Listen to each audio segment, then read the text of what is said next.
Assalamualaikum warahmatullahi wabarakatuh. Perkenalkan, kami dari kelompok 8 akan mempresentasikan analisis uji dua rata-rata sampel berpasangan non-parametrik. Di sini kami beranggotakan 4 orang, yaitu Mutiara Siti Aini Zahra dengan NPM 100-500-2001, kemudian Savana Siti Rahmanda 100-500-218, kemudian ada Gita Indriani Lestari dengan NPM 100-500-225, dan juga yang terakhir Fatia Jasmine dengan NPM 100-500-238. Penelitian ini bertujuan untuk mengurangi kecemasan akan masa depan pada remaja di Panti Asuhan Yayasan Asih Manuntung Samarinda dengan jumlah sampel sebanyak 30 remaja dengan menggunakan metode penelitian kuantitatif eksperimen. Eksperimen di sini adalah salah satu penelitian ilmiah di mana peneliti memanipulasi dan mengontrol satu atau lebih variabel bebas dan melakukan pengamatan terhadap variabel-variabel terikat untuk menemukan variasi yang muncul bersamaan dengan memanipulasi terhadap variabel bebas tersebut. Kemudian, variabel penelitiannya yaitu imajinasi terpimpin mengenai pemetaan hidup dan menurunnya kecemasan. Selanjutnya, teknik analisis data yang digunakan dalam penelitian ini adalah analisis statistik yaitu t-test. Sebelum uji hipotesis dilakukan, terlebih dahulu diadakan uji normalitas dengan menggunakan bantuan program komputer SPSS atau Statistical Package for Social Science. Namun di sini kami juga menggunakan JSP.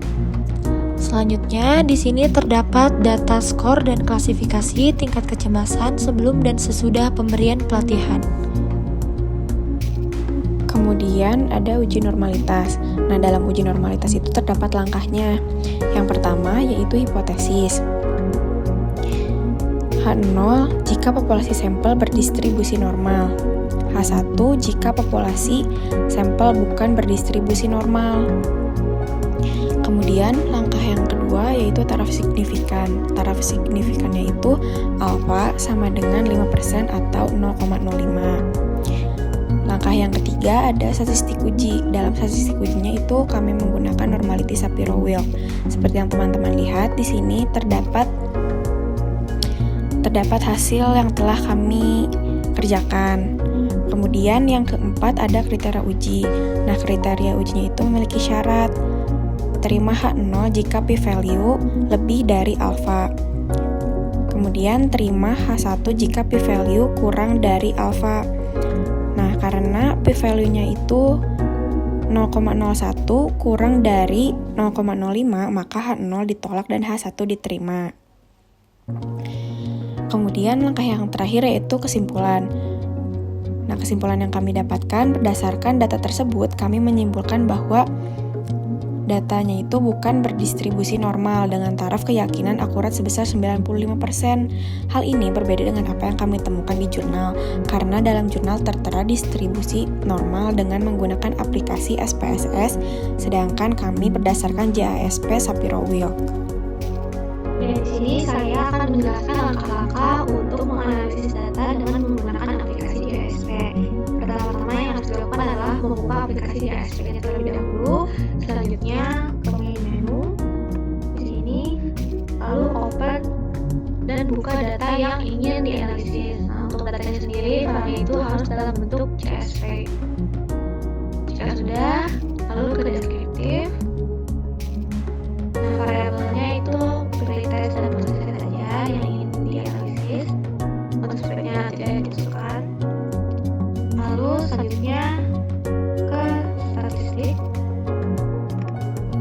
Ini mungkin untuk medianya bisa diklik juga. Terus selanjutnya plots. Diklik box plotnya. Ini basic plot, diklik distribution plotnya. Lalu key plotnya juga diklik. Di sini ada plot juga bisa diklik. Ini boleh dijadikan non saja untuk graph of scatter atau graph scatternya. Itu bebas. Lalu ini coba kombinasi intervalnya sama 12.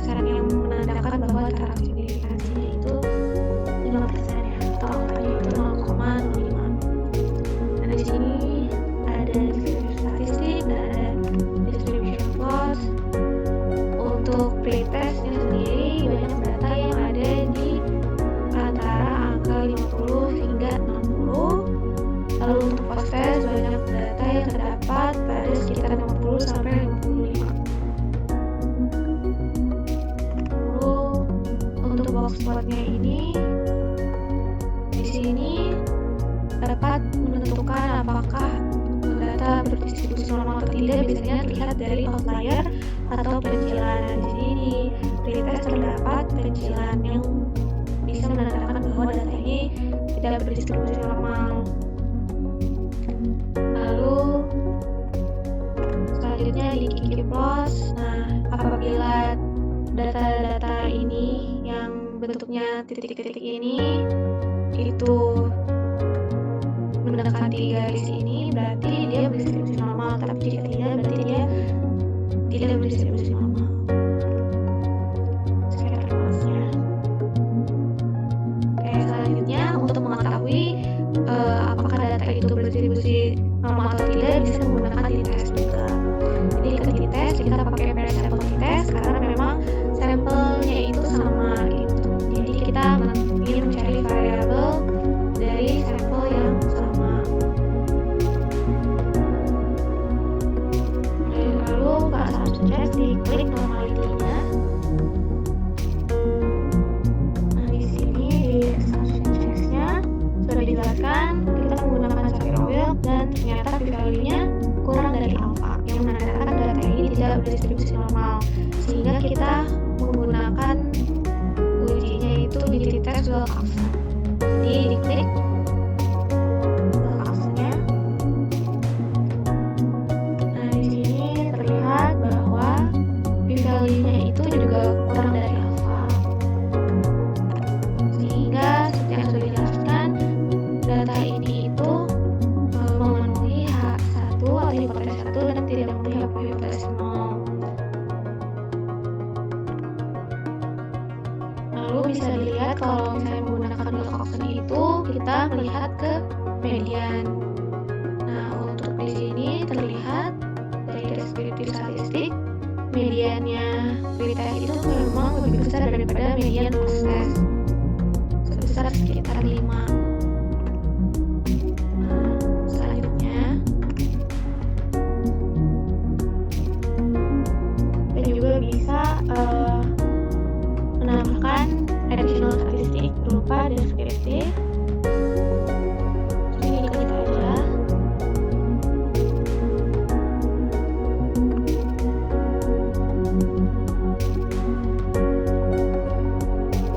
Deskriptif plots.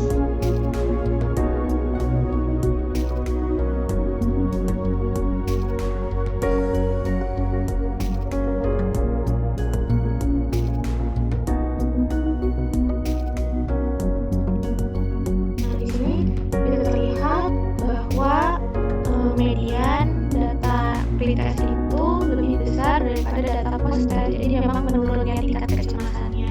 Yang pertama yaitu hipotesis, ditemukan H0 dibagi ME1 sama dengan ME2. Tidak ada perubahan kecemasan baik itu sebelum maupun sesudah diberikan pelatihan imajinasi terpimpin dan pemetaan hidup.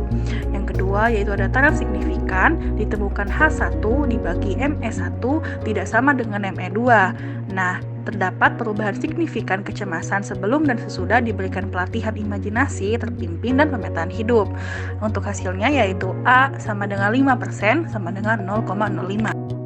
Selanjutnya yaitu ada statistik uji. Dalam statistik ujinya menggunakan Wilcoxon. Bisa dilihat di sini ada pair sample t-test. Untuk kriteria ujinya sendiri, hasilnya yaitu adalah tolak H0 jika p-value tidak lebih dari A, karena p-value 0,01 lebih dari 0,05, maka HO ditolak dan H1 diterima. Untuk kesimpulannya, berdasarkan data tersebut, kami menyimpulkan bahwa kami yakin 95% terdapat perbedaan signifikan antara kecemasan sebelum dan sesudah diberikan pelatihan imajinasi, terpimpin, dan pemetaan hidup, di mana kecemasan sebelum diberikan pelatihan tersebut lebih besar daripada kecemasan sesudah diberikan pelatihan. Berikut adalah daftar pustaka dari data penelitian yang telah kami gunakan. Sekian dari kelompok kami. Mohon maaf bila ada kesalahan dan kekurangan. Wassalamualaikum warahmatullahi wabarakatuh.